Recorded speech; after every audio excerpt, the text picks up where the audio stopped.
बेहतरीन practice set class में, जिसमें देखेंगे लगातार जो आपके रेलवे परीक्षा में जो मोस्ट इम्पॉर्टेंट साइंस के प्रश्न पूछे गए हैं। प्रीवियस ईयर में सबसे ज़्यादा बार पिछले लगातार 15 सालों से RPF constable, SI, ALP technician, NTPC group D परीक्षा के लिए मोस्ट इम्पॉर्टेंट आज के क्लास में देखेंगे पूरे 50 प्रश्न प्लस हम लोग संग्रह करेंगे। तो अगर आपको इस बार एक सीट पक्का करना है, RPF, SI, ALP technician exam को क्रैक करना है, तो क्लास को बिना स्किप किए हुए अंत तक देखेंगे। क्लास क्वेश्चन अगर आपको अच्छे लगेंगे क्लास को लाइक करेंगे, और जो साथी चैनल पे पहली बार जुड़े हैं फटाफट चैनल को सब्सक्राइब कर लीजिएगा, और बगल में एक बेल आइकन होगा उसे प्रेस करके ऑल पे सेव कर लेंगे रेलवे परीक्षा से सभी संबंधित जानकारी प्राप्त करने के लिए। चलिए तो बिना देरी किए हुए क्लास को शुरू करते हैं। क्लास को एक बार लाइक कर देंगे आप लोग। देखिए प्रत्येक सवाल का उत्तर आप लोग कमेंट बॉक्स में बताते चलिएगा हमारे साथ में। पहला सवाल पूछा गया है कि भौतिक मात्रा पृष्ठ में तनाव की इकाई क्या है, बताएंगे। भौतिक मात्रा पृष्ठ में तनाव की जो इकाई है यह क्या है, तो आप लोग याद रखेंगे पास्कल मीटर, जो ऑप्शन सी में आपका दिया गया है पास्कल एक्स मीटर आप लोग याद रखेंगे। बहुत बार आपके RPF, SI, ALP technician exam में लगातार पूछे गए हैं। चलिए देखेंगे अगला सवाल पूछा गया प्रश्न है कि इलेक्ट्रॉनिक विन्यास 2-6 वाला तत्व की पहचान करें। इलेक्ट्रॉनिक विन्यास 2-6 वाला तत्व को पहचान करें, बताएंगे आप लोग। सही आंसर क्या रहेगा, तो याद रखिएगा ऑक्सीजन जो आपका दिया गया है ऑप्शन ए बिल्कुल राइट आंसर है। ऑक्सीजन आप लोग याद रखेंगे, मोस्ट इम्पॉर्टेंट सवाल है जो लगातार आपके परीक्षा में बार बार पूछे जाते हैं। आगे देखेंगे एक ट्रेन की गति निम्न में से किसका उदाहरण है, चलिए बताएंगे आप लोग। एक ट्रेन की गति निम्न में से किसका उदाहरण है पूछा गया सवाल है, जो आपके लगातार प्रीवियस ईयर में सबसे ज़्यादा बार जो सवाल बार बार पूछे जाते हैं उन्हीं सारे सवालों को हम लोग संग्रह करेंगे आज की क्लास में। तो सभी साथी क्लास को बिना स्किप किए हुए अंत तक देखेंगे। चलिए देखेंगे यहाँ पे अगला सवाल पूछा गया है, हाइड्रा में किस प्रकार का प्रजनन होता है। हाइड्रा में किस प्रकार का प्रजनन होता है, तो मुकुलन आप लोग याद रखेंगे, मुकुलन होता है, जो ऑप्शन बी में आपका राइट आंसर दिया गया है। आगे देखेंगे अगला प्रश्न पूछा गया सवाल है कि निम्नलिखित में से कौन सा पानी में घुलनशील विटामिन है। कम समय में जितना हो सके ज़्यादा से ज़्यादा हम लोग सेलेक्टेड मोस्ट इम्पॉर्टेंट प्रश्नों का कवर करेंगे। तो रोज़ाना आप लोग इसी समय पे क्लास में जुड़ेंगे और आपको दिन में भी क्लास दिया जाता है।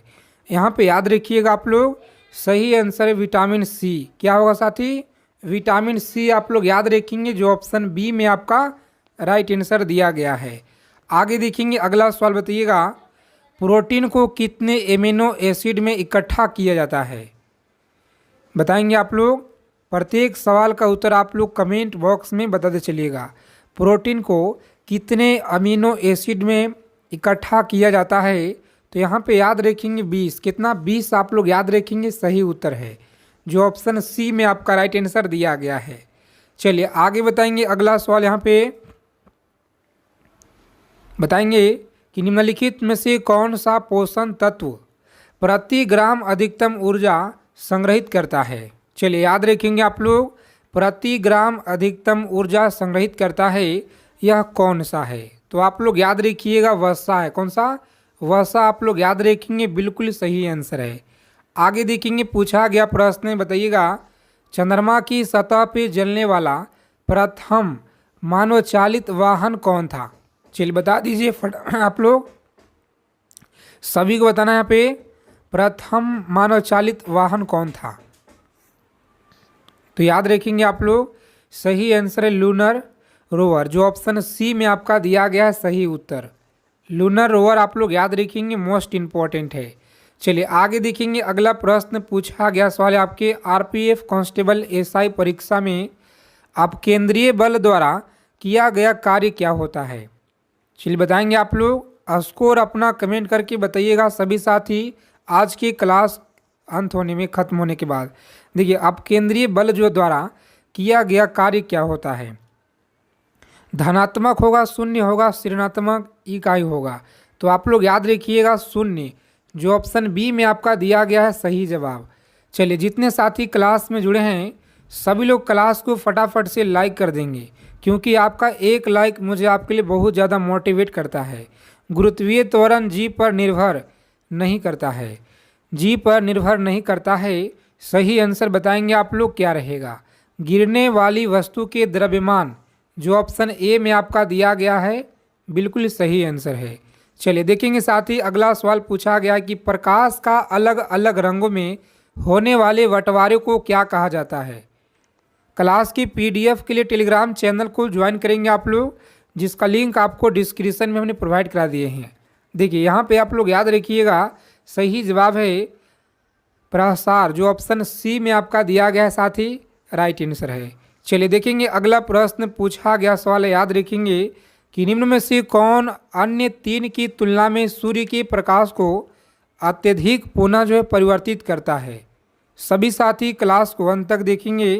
अगर आपको इस बार एक सीट पक्का करना है तो साथी इन सारे सवालों को कॉपी पेन लेकर के आप लोग अच्छे से लिख लीजिएगा, क्योंकि परीक्षा में सबसे ज़्यादा रेलवे के एग्ज़ाम में पूछे जाने वाले सवाल हैं, तो इसीलिए आप लोग याद रखिएगा। देखिए यहाँ पे सही उत्तर क्या रहेगा। रेत का रेगिस्तान होगा, ताजे हिमताप के ढकी भूमि है, धान की फसलें की भूमि, मैदानी भूमि। चलिए बताएंगे, चार विकल्प दिए गए हैं, सही आंसर क्या रहेगा। ताजे हिमताप की ढकी भूमि, जो ऑप्शन बी में आपका दिया गया है, बिल्कुल सही उत्तर है। आगे देखेंगे अगला प्रश्न पूछा गया कि भारत के प्रसिद्ध मंगल ग्रह अभियान को निम्न में से किस नाम से बुलाया जाता है। बताइएगा, भारत के प्रसिद्ध मंगल ग्रह अभियान को निम्न में से किस नाम से बुलाया जाता है। सभी लोग बताएंगे यहाँ पे वीआरओ के नाम से या मॉम के नाम से। तो यहाँ पे याद रखिएगा, जो ऑप्शन सी में आपका दिया गया है सही उत्तर है। सी ऑप्शन को लॉक करेंगे, मॉम सही उत्तर है। चलिए देखेंगे साथ ही अगला सवाल पूछा गया है। जितने लोग क्लास में पहली बार जुड़े हैं सभी साथी चैनल को सब्सक्राइब जरूर कर लीजिएगा, क्योंकि रेलवे भर्ती परीक्षा से जुड़ी हर एक जानकारी आपको सबसे पहले यहाँ पे प्रोवाइड कराएंगे। भारत में संचार क्रांति के लिए किसे जाना जाता है। चलिए बताएंगे आप लोग, भारत में संचार क्रांति के लिए किसे जाना जाता है। तो आप लोग याद रखेंगे ऑप्शन बी। कौन सा बी आप लोग याद रखेंगे, सैम पित्रोदा आप लोग याद रखिएगा, सही उत्तर है। चलिए बता देंगे फटाफट से आप लोग, 15 नंबर जो सवाल आपका स्क्रीन पे है, इसका सही उत्तर क्या होगा बताइएगा। सभी को बताना है फटाफट से, कमेंट करके आप लोग बताएंगे। देखते हैं कितने लोग सही उत्तर देते हैं। अगला प्रश्न पूछा गया है, डैश बंद पानी के अणु के भीतर परमाणु को बांध कर रखता है। क्या है, तो बंद पानी के अणु के भीतर परमाणु को बांध कर रखता है। बताएंगे आप लोग, ध्रुवीय संयोजक होगा, ध्रुवीय संयोजक आयन निर्देशांक होगा। तो यहाँ पे सभी साथी याद रखेंगे, मोस्ट इम्पॉर्टेंट सवाल है परीक्षा की दृष्टि से, जो लगातार आपके एग्ज़ाम में बार बार पूछे गए हैं। सही उत्तर है ध्रुवीय संयोजक, जो ऑप्शन बी में आपका राइट आंसर दिया गया है। चलिए देखेंगे साथी अगला प्रश्न है। रोज़ाना आप लोग क्लास में जुड़ेंगे सभी साथी। बेरिल निम्न में से किसका अयस्क है। चलिए बताएंगे यहाँ पे, बेरिल जो है निम्न में से किसका अयस्क है, पूछा गया सवाल है, याद रखेंगे आप लोग। तो बेरिलियम का याद रखिएगा, जो ऑप्शन बी आपका सही उत्तर है। बेरिलियम आप लोग याद रखिएगा। आज की क्लास में स्कोर सभी लोग ईमानदारी से बताइएगा, ठीक है, कितना अपने प्रश्नों को सही किए हैं, कितना प्रश्न गलत किए हैं। निम्नलिखित में से किसका पीएच मान जो है 7 होता है। तो पीएच मान किसका यहाँ पे 7 होता है, चलिए बता देंगे सभी साथी फटाफट से। शुद्ध जल का पीएच मान 7 होता है, याद रखिएगा, ऑप्शन ए रहेगा राइट आंसर। आगे देखेंगे अगला प्रश्न है, सभी लोग याद रखेंगे, आप एसएससी जीडी की तैयारी कर रहे हैं या रेलवे आरपीएफ हो गया, एसआई हो गया, एएलपी हो गया, सभी परीक्षा के लिए आज की क्लास रामबाण रहने वाला है। तो इसीलिए सभी साथी अच्छे से चीज़ों को समझेंगे, याद रखिएगा। पेपर में आपको यहाँ से डायरेक्ट देखने को मिलेंगे सीधा सीधा। निम्न में से कौन सा विकल्प सह संयोजक यौगिक का गुण नहीं है। चलिए बताएंगे आप लोग, सह संयोजक गुण नहीं है। सही आंसर बताएंगे आप लोग। चलिए बताएंगे, 4 विकल्प दिया गया है। ऊष्मा और विद्युत का दुर्बल चालक होता है, निम्न गलनांक और क्वथनांक होगा, उच्च गलनांक और क्वथनांक होगा, जल में अविलय और कार्बन विलय को होगा। चलिए बता दीजिए सभी साथी फटाफट से। यहाँ पे सही उत्तर याद रखेंगे उच्च गलनांक और क्वथनांक, आप लोग याद रखिएगा, जो ऑप्शन सी में आपका राइट आंसर दिया गया है। चलिए बताएंगे साथी, अगला प्रश्न है, सभी को बताना है, प्रत्येक गर्म वस्तु से निम्न में से किसका उत्सर्जन होता है। प्रत्येक गर्म वस्तु से निम्न में से किसका उत्सर्जन होता है, तो आप लोग याद रखेंगे मोस्ट इम्पॉर्टेंट प्रश्न है सी ऑप्शन, जो अवरक्त तरंग यहाँ पे दिया गया है, सही उत्तर है अवरक्त तरंग, आप लोग याद रखिएगा। चलिए बताएंगे, अगला प्रश्न है, इन जानवरों में से किस में जबड़े नहीं होते हैं। बताइएगा आप लोग, जानवर में जबड़े नहीं होते हैं, सही आंसर याद रखिएगा सी ऑप्शन जो दिया गया है, बिल्कुल राइट आंसर है। आगे देखेंगे, पूछा गया है कि मछली से प्राप्त होने वाले कॉड लीवर तेल किस विटामिन से जो है समृद्ध होता है। चलिए बता देंगे सभी साथी फटाफट से, मोस्ट इम्पॉर्टेंट प्रश्न है आपके परीक्षा की दृष्टि से, याद रखिएगा, लगातार आपके एग्ज़ाम में पूछे गए हैं। अगर आपको इस बार एक सीट पक्का करना है तो सारे सवालों को आप लोग लिख लीजिएगा, याद कर लेंगे परीक्षा में जाने से पहले। देखिए सही जवाब है ऑप्शन सी, विटामिन ए, आप लोग याद रखेंगे, यहाँ पे सही उत्तर है। आगे देखेंगे 23 नंबर सवाल है, हवा में मौजूद निम्नलिखित गैस में कौन सा गैस पीतल के मलिनीकरण के लिए जिम्मेदार है। पीतल के मलिनीकरण के लिए जिम्मेदार है, हाइड्रोजन सल्फाइड होगा, कार्बन डाइऑक्साइड होगा, या नाइट्रोजन होगा, या कार्बन मोनोऑक्साइड होगा।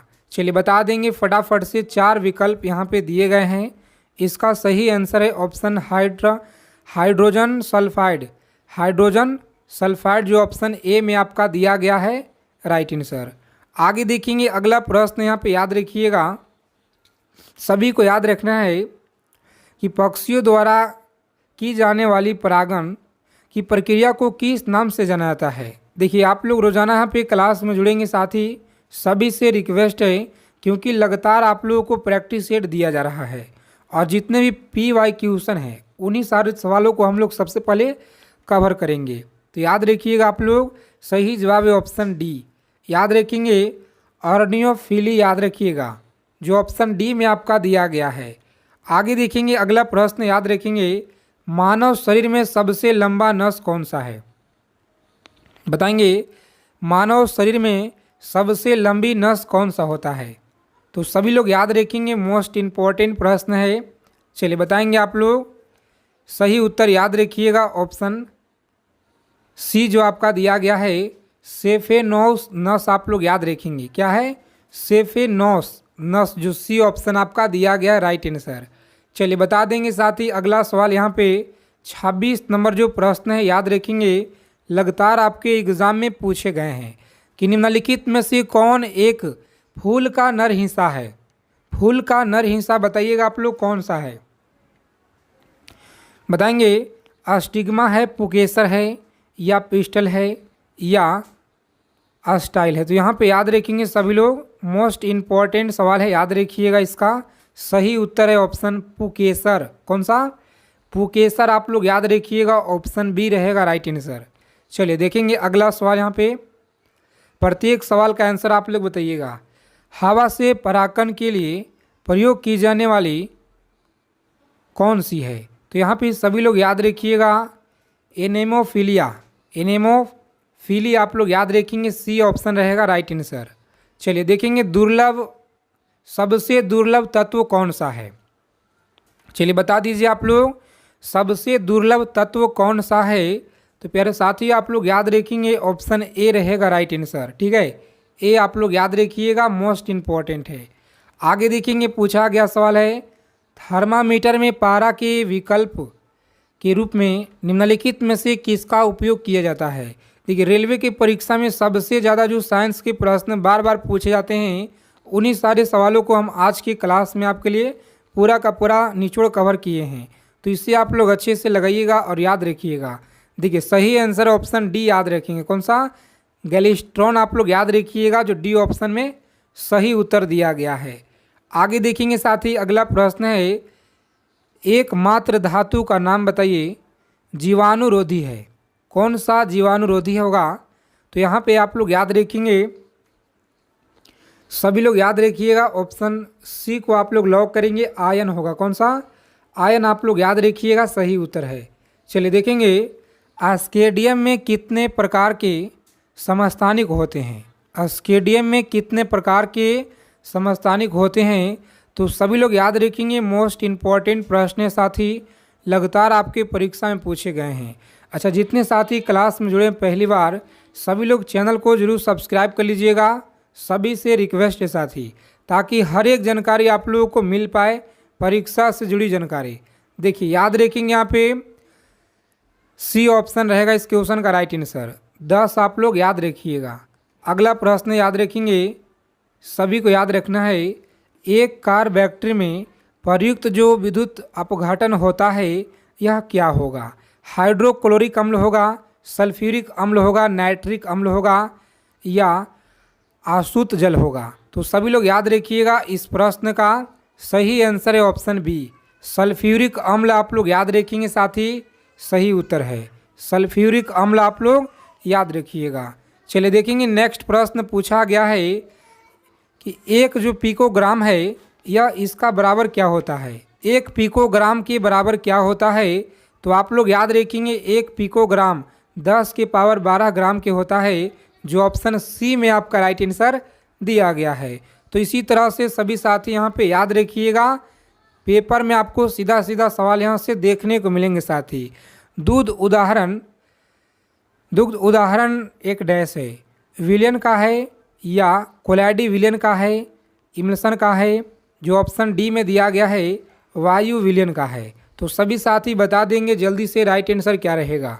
देखिए याद रखिएगा, आप लोग यहाँ पे आप लोग बता रहे हैं ऑप्शन सी, बिल्कुल ही सही आंसर याद रखिएगा, सी ऑप्शन रहेगा यहाँ पे राइट आंसर। चलिए आगे देखेंगे, यहाँ पे अगला सवाल आप लोग बताइएगा कि निम्नलिखित में से कौन सी गैस ओजोन परत के अवक्षय के लिए जो उत्तरदायी है? सभी लोग याद रखेंगे, यहाँ पे कौन सा उत्तरदायी है?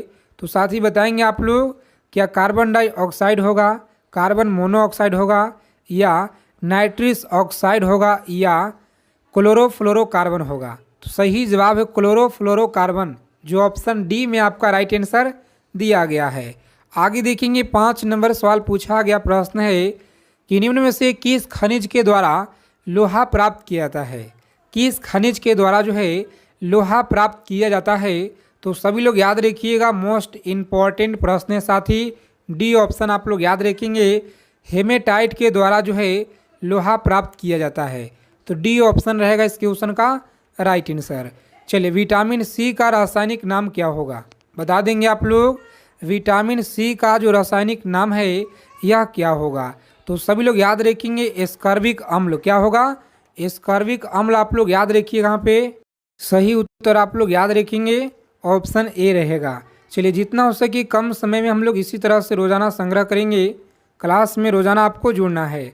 सूर्य पे ऊर्जा का जो निर्माण है, सूर्य पे ऊर्जा का निर्माण होता है, सूर्य पर ऊर्जा का निर्माण होता है नाभिकीय विखंडन के द्वारा, नाभिकीय संलयन के द्वारा, ऑक्सीजन अभिक्रिया के द्वारा। तो आप लोग याद रखेंगे, सही उत्तर है नाभिकीय संलयन के द्वारा, जो ऑप्शन बी में आपका राइट आंसर दिया गया है। तो ऑप्शन बी रहेगा इस क्वेश्चन का राइट आंसर। देखिए, निम्नलिखित में से किस में कार्बन नहीं है? कार्बन यहाँ पे किस में नहीं है साथी? याद रखिएगा आप लोग, इनमें से कोई नहीं, डी ऑप्शन रहेगा इस क्वेश्चन का राइट आंसर। चलिए, आप लोग सुगौली की संधि आप लोग याद रखिएगा, 1816 में, मार्च 1816 आप लोग याद रखेंगे, सही उत्तर है, जो ऑप्शन सी में आपका दिया गया है। आगे देखेंगे, अगला प्रश्न पूछा गया सवाल है आपके एग्ज़ाम में। सभी साथी क्लास को लाइक कर देंगे आगे चलने से पहले, क्योंकि देखिए आपका जो एक लाइक है साथी, हमें आपके लिए बहुत ज़्यादा मोटिवेशन एक तरफ से जो है प्राप्त होता है, ताकि हम आप सभी के लिए जितना हो सके ज़्यादा से ज़्यादा प्रीवियस ईयर क्वेश्चनों पर वर्क करके और आपके लिए संपूर्ण निचोड़ संग्रह लेकर आएँ, जो आपकी परीक्षा में ज़्यादा से ज़्यादा आपको हेल्प मिल पाए। देखिए पानीपत के तीसरे युद्ध के पश्चात पिडारी कहाँ बस गए थे? पुणे में बस गए थे, मालवा में बस गए थे, इंदौर में, बड़ोदरा में। चलिए जल्दी से बताएंगे आप लोग, सभी को बताना पे राइट आंसर क्या होगा। तो याद रखिएगा पुणे में, कहाँ पे?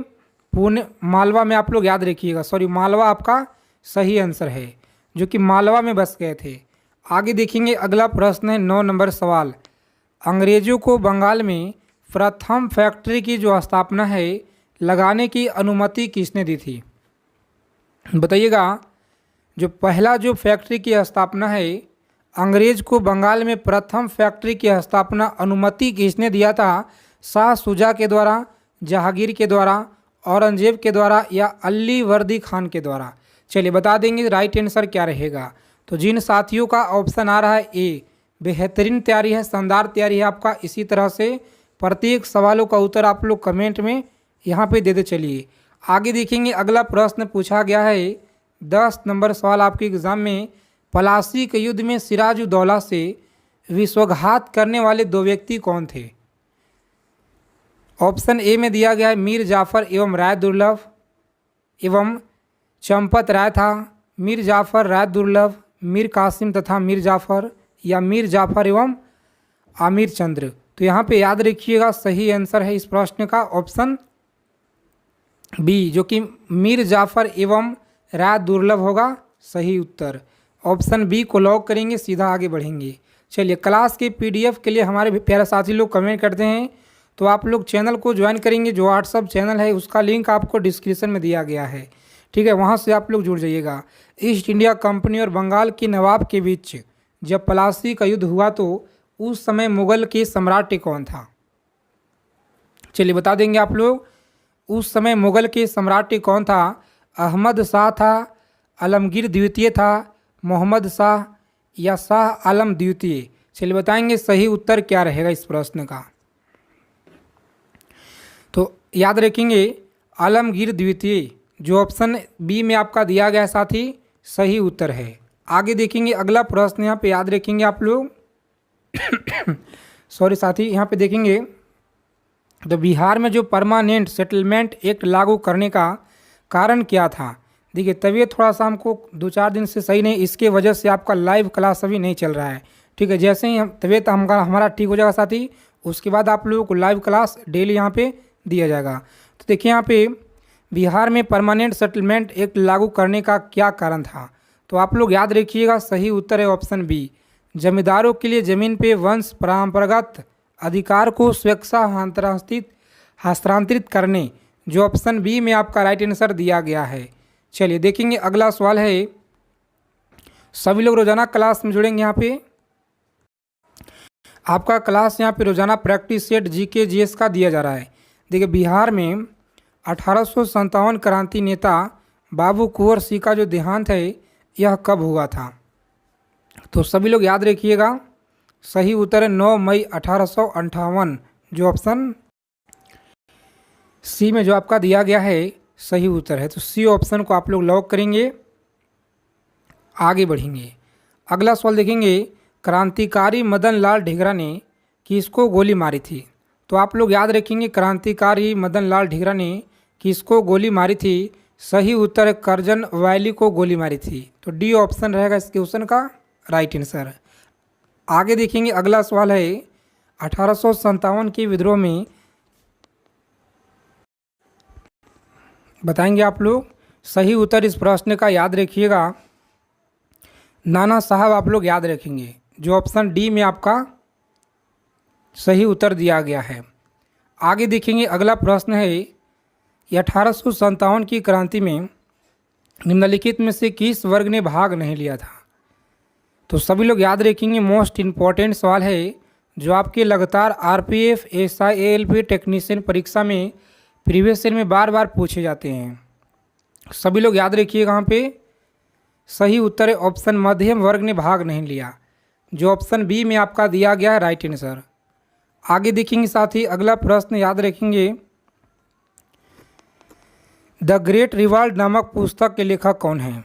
द ग्रेट रिवाल्ड नामक पुस्तक के लेखक कौन है? तो आप लोग याद रखेंगे अशोक मेहता। कौन है? अशोक मेहता आप लोग याद रखिएगा, ऑप्शन बी रहेगा राइट आंसर।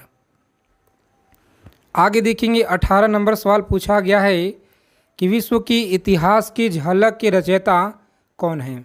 कौन थे बताइएगा आप लोग। विश्व की इतिहास की झलक के रचयिता कौन थे?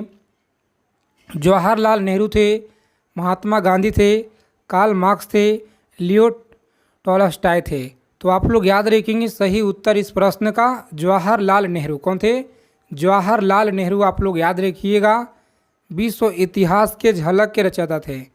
आगे देखेंगे अगला प्रश्न बताइएगा, स्वामी विवेकानंद किस स्थान पर धार्मिक सम्मेलन के लिए प्रसिद्ध हुए थे? बताएंगे आप लोग। 19 नंबर सवाल है आपकी स्क्रीन पर, याद रखिएगा। स्वामी विवेकानंद किस स्थान पे धार्मिक सम्मेलन के लिए प्रसिद्ध हुए थे? लंदन या पेरिस, शिकागो? चलिए बताएंगे आप लोग। तो सभी लोग याद रखिएगा, मोस्ट इम्पॉर्टेंट प्रश्न है परीक्षा के दृष्टि से। लॉक करेंगे ऑप्शन सी को और आगे बढ़िएगा आप लोग। शिकागो आपको याद रखना है। कहाँ पे? शिकागो याद रखिएगा, सही उत्तर है। क्लास को अंत तक देखेंगे, बहुत मेहनत के साथ हम आपके लिए जो सवाल है साथी लेकर आए प्रीवियस ईयर का निचोड़, जो पिछले 15 सालों से लगातार बार बार परीक्षा में पूछे गए हैं। हिंदू विधवा पुनर्विवाह कानून कब जो है पारित हुआ था? बताएंगे आप लोग। हिंदू विधवा पुनर्विवाह जो कानून है यह कब पारित हुआ? सही उत्तर याद रखेंगे 1856 में। कब हुआ? 1856 आप लोग याद रखिएगा, सही उत्तर है ऑप्शन बी आप लोग याद रखिएगा। आगे देखेंगे अगला प्रश्न है बताएंगे कि मौर्य काल के प्रशासन में किस भाषा का जो प्रयोग है यह किया जाता था? बताएंगे आप लोग। मौर्य काल के प्रशासन में किस भाषा का प्रयोग किया जाता था? संस्कृत, हिंदी, पाली या प्राकृत भाषा? तो आप लोग याद रखेंगे यहाँ पे इस प्रश्न का सही आंसर क्या होगा? सभी लोग बताइएगा, ऑप्शन डी रहेगा। कौन सा? प्राकृत भाषा आप लोग याद रखिएगा, जो ऑप्शन डी में आपका राइट आंसर दिया गया है। आगे देखेंगे साथी पूछा गया प्रश्न है, बताइएगा। सभी साथी व्हाट्सएप चैनल को ज्वाइन कर लीजिएगा अवश्य, ताकि हर एक जानकारी हम सबसे पहले वहां पे आपको अवगत कराते हैं। देखिए, अर्थशास्त्र के अनुसार सीता भूमि का अभिप्राय क्या है? अर्थशास्त्र के अनुसार आप लोग याद रखिएगा, सीता भूमि का जो अभिप्राय है यह क्या है? तो प्यारे मित्रों आप लोग याद रखेंगे ऑप्शन सी रहेगा। कौन सा? जनजातियों द्वारा जोती जाने वाली भूमि, जो ऑप्शन सी में आपका राइट आंसर दिया गया है। आगे देखेंगे, द्वितीय आंग्ल मैसूर युद्ध के समय गवर्नर जनरल कौन था? द्वितीय आंग्ल मैसूर युद्ध के समय गवर्नर जनरल कौन था? तो सभी लोग याद रखेंगे, मोस्ट इम्पॉर्टेंट प्रश्न है, ऑप्शन डी आप लोग याद रखिएगा, लॉर्ड वेलेंसली आप लोग याद रखेंगे, सही उत्तर है। आज की क्लास को अंत में आप लोग बताइएगा आपने कितने प्रश्न को सही किए हैं। चलिए 24 नंबर सवाल देखेंगे और बताइएगा आप लोग, किस एकमात्र अभिलेख में अशोक ने स्वयं को मगध का राजा बताया? बताएंगे आप लोग। मगध का राजा बताया, सही उत्तर आप लोग याद रखेंगे, मोस्ट इम्पॉर्टेंट प्रश्न है, ऑप्शन ए आप लोग याद रखेंगे, सही उत्तर ऑप्शन ए को आप लोग लॉक कीजिएगा। चलिए अगला सवाल है, किस मौर्य शासक की जो हत्या है उसके सेनापति के द्वारा की गई थी? बताएंगे आप लोग, सही उत्तर क्या रहेगा? किस मौर्य शासक की जो हत्या है उसके सेनापति के द्वारा किया गया? तो आप लोग याद रखेंगे बृहदत्त, जो ऑप्शन बी में आपका राइट आंसर दिया गया है, बृहदत्त आप लोग याद रखेंगे। अगला प्रश्न देखेंगे यहाँ पे, अशोक के शिलालेखों की जो लिपि है यह कौन सी है? अशोक के शिलालेख आप लोग याद रखिएगा, ब्राह्मी लिपि। कौन सा? ब्राह्मी लिपि आप लोग याद रखेंगे, सही उत्तर है। आगे देखेंगे पूछा गया है कि अशोक का कौन सा अभिलेख जो है सबसे अधिक लंबा है? बताएंगे। सबसे अधिक लंबा है 7वां अभिलेख, जो ऑप्शन सी में आपका राइट आंसर दिया गया है। आगे देखेंगे प्यारे साथी पूछा गया सवाल है, कलिंग का जो युद्ध है किस वर्ष हुआ था? कलिंग का युद्ध आप लोग याद रखिएगा, किस वर्ष हुआ था? तो सभी लोग याद रखेंगे 261 BC में हुआ था। कब हुआ? 261 BC आपको याद रखना है, जो ऑप्शन ए में आपका राइट आंसर दिया गया है। सभी साथी फटाफट से चैनल को सब्सक्राइब कर लीजिएगा और आपको राइट साइड में एक रेड कलर का जो सब्सक्राइब बटन उसे प्रेस करके ऑल पे आप लोग सेव कर लेंगे, ताकि हर जानकारी आप लोगों को मिलता रहे परीक्षा से जुड़ी। प्राचीन नगर तक्षशिला निम्नलिखित में से किसके बीच जो है स्थित था? तो सभी लोग याद रखिएगा, सिंधु एवं झेलम। क्या होगा? सिंधु एवं झेलम आप लोग याद रखेंगे। रोजाना आप लोग क्लास में जुड़ेंगे, सभी साथी से रिक्वेस्ट है। देखिए, भारत के किस स्थान की खुदाई से लौह धातु के प्रचलन के प्राचीनतम प्रमाण मिले हैं? चलिए बता दीजिए आप लोग यहाँ पे। सही उत्तर याद रखिएगा, अंतरजिखेड़ा। जो ऑप्शन बी में आपका दिया गया है अंतरजिखेड़ा, आप लोग याद रखिएगा। आगे देखेंगे, बौद्ध धर्म के महायान एवं हीनयान संप्रदाय में सर्वाधिक मौलिक अंतर निम्नलिखित में से कौन सा होगा? चलिए बताएंगे आप लोग। सर्वाधिक मौलिक जो अंतर है यह कौन सा होगा? अहिंसा पे बल होगा, जाति रहित समाज होगा, या देवी देवताओं की पूजा स्तूप पूजा होगा? तो सभी लोग याद रखेंगे ऑप्शन देवी देवताओं की पूजा जो दिया गया है, ऑप्शन सी बिल्कुल सही उत्तर होगा। चलिए अगला सवाल देखेंगे। पूछा गया सवाल है, जैन धर्म में सर्वाधिक बल दिया गया था। बताइएगा आप लोग, जैन धर्म में सर्वाधिक बल दिया गया था। याद रखेंगे सत्य पे। क्या? तो सत्य पर आप लोग याद रखेंगे, जो ऑप्शन ए में आपका, याद रखिएगा अहिंसा पे आप लोग याद रखेंगे। ठीक है, कहाँ पे? अहिंसा आप लोग याद रखिएगा, सी ऑप्शन रहेगा इस क्वेश्चन का राइट आंसर। काबा क्या है? तो काबा आप लोग याद रखिएगा, इस प्रश्न का सही जवाब है ऑप्शन सी। ठीक है, सी ऑप्शन आप लोग याद रखेंगे, आप लोग सही उत्तर है। आगे देखेंगे 34 नंबर सवाल है। क्लास के अंत में अपना अपना स्कोर आप लोग जरूर कमेंट करके जाइएगा, ठीक है, ताकि हमें पता चले कि आपने कितना प्रश्न को सही किए हैं। सेल्यूकस ने अपनी जो किस पुत्री का विवाह चंद्रगुप्त मौर्य से किया था? बताइएगा आप लोग, सेल्यूकस ने अपनी किस पुत्री का जो विवाह है चंद्रगुप्त मौर्य से किया था? तो सभी साथी याद रखेंगे, मोस्ट इम्पॉर्टेंट प्रश्न है ऑप्शन बी, हेलेना आपको याद रखना है। किसे? हेलेना आप लोग याद रखिएगा, सही उत्तर है। चलिए, चरक किसके दरबार में प्रसिद्ध चिकित्सक था? तो सभी लोग याद रखेंगे, चरक जो है किसके दरबार में प्रसिद्ध चिकित्सक था? सभी लोग याद रखेंगे, मोस्ट इम्पॉर्टेंट सवाल है। हर्षवर्धन होगा, चंद्रगुप्त मौर्य, अशोक होगा, या कनिष्क होगा? तो सही जवाब है ऑप्शन कनिष्क।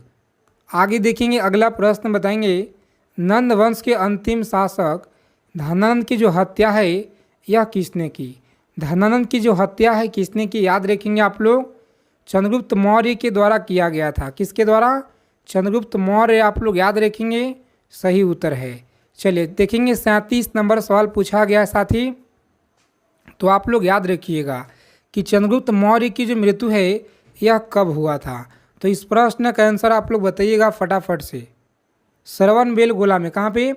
श्रवणबेलगोला आप लोग याद रखिएगा, सही उत्तर है। आगे देखेंगे, सातवाहन शासकों की राजधानी कहाँ थी? सातवाहन शासकों की राजधानी आप लोग याद रखिएगा, प्रतिष्ठान, जो ऑप्शन ए में आपका राइट आंसर दिया गया है। और सभी साथी रोजाना क्लास में जुड़ेंगे, ठीक है। लगातार आप लोगों को यहाँ पे PY क्वेश्चन आपको लगातार दिया जा रहा है। तो इस प्रश्न का आंसर आप लोग कमेंट करके बता दीजिएगा। आज की क्लास अगर आपको अच्छी लगी, क्लास को लाइक करेंगे, चैनल को सब्सक्राइब करना है, सभी साथी के पास आप लोग शेयर करेंगे इस वीडियो को ज़्यादा से ज़्यादा। तो जय हिंद साथी, मिलते अगले क्लास में अच्छे टॉपिक के साथ।